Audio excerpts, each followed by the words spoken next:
This is Majin. Here's my comic reviews for this week. I'm actually doing less for this one, and I'll try to do another one to supplement what I didn't do today. But we have Justice League, Uncanny, Fantastic, and Thor. Alright, we're going to make this one kind of quick. Justice League. Okay, Scott Collins does a really good job in terms of illustrating the book. My only complaint is at times some of his teeth just look so much like the Image Extreme era. But beyond that, what he's trying to do is this issue here is just trying to reset everything to give everybody a starting point, show you the how Luthor and Captain Cold are fitting in, and then they're preparing you for the big evil that is to come. Now, it doesn't take long to discover that Captain Cold's up to no good, and it doesn't take long also to learn that while Luthor's up to no good, the Justice League is also up to no good concerning Luthor. But overall, I mean, and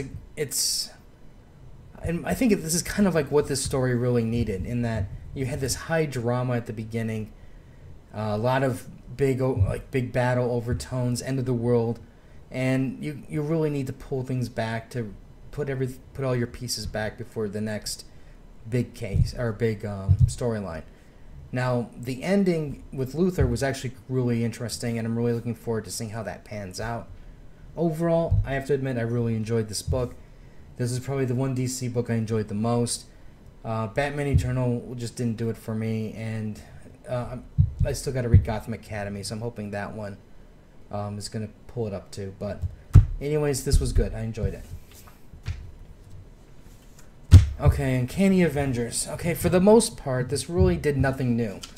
It's just, you have your battle. You have the Red Skull and his henchmen versus Havok and Rogue and Scarlet Witch and Magneto, the depowered Magneto. And for the most part, I'm just like going, okay, it's nothing special. Some of the fighting was decent, but again, it's nothing special. But then what really made me like kind of wake up is when Magneto starts to take care of the Red Skull.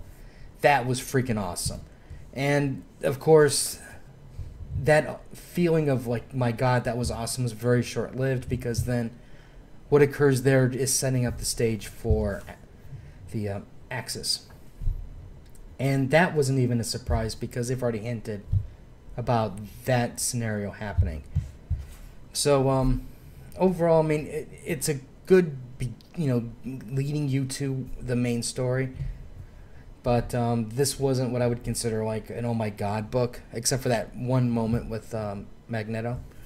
Cover though was great. Love this picture of the skull. Okay, Fantastic Four Annual #1. Okay, this one had me going, what the hell is going on here? Because the main thing that I was so distracted with is Val looked so much younger than what she should be. It's just like, really? Does living with Dr. Doom like de-age you? Now, basically this is stemming right from the Fantastic Four Disassembled storyline. Invisible Woman goes on a mad tear to Latvia to say, I want my daughter back, and she's really flipped her lid, and Dr. Doom is like, well, she can leave at any time, I'm not holding her back. And Val's like, no, I don't want to go with you. And Val has a point in that, the government came in and said, you cannot have your children. We're taking them away from you. So if you bring Val back, that means they're going to take her away immediately. And, when Invisible Woman's like, well, we'll hide you. And even Dr. Doom's like, he's just like, are you kidding me? This is like insane. What are you doing? And I'm going, Invisible Woman, Sue Richards, this is insane. But all this issue really is pretty much just to show you her mental instability. Because eventually what happens is she gets so crazed at bringing Val back, she attacks Dr. Doom, and she just pretty much tears the place up. And she caused so much property damage. And Dr. Doom just pretty much, he fought back a little bit to put up for show. but I'm pretty sure he let her do whatever she did to prove a point.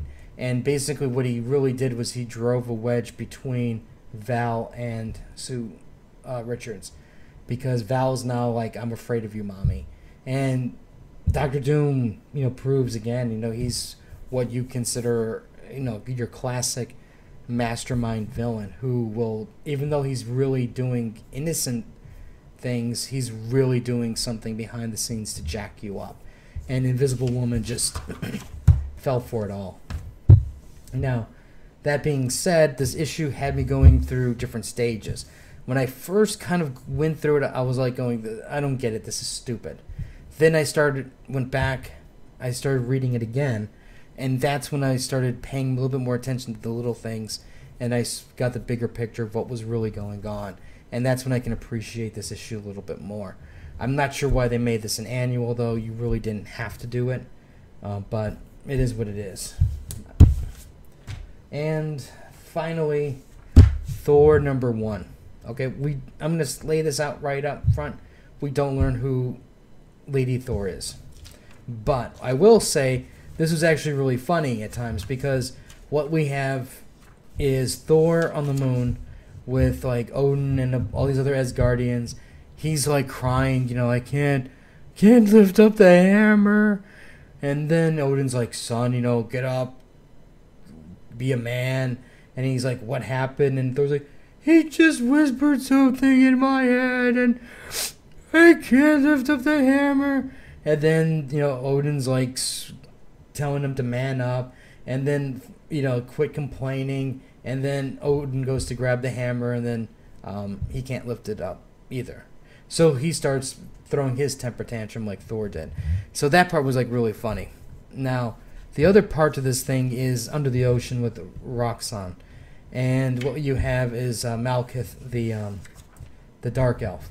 And this part was awesome.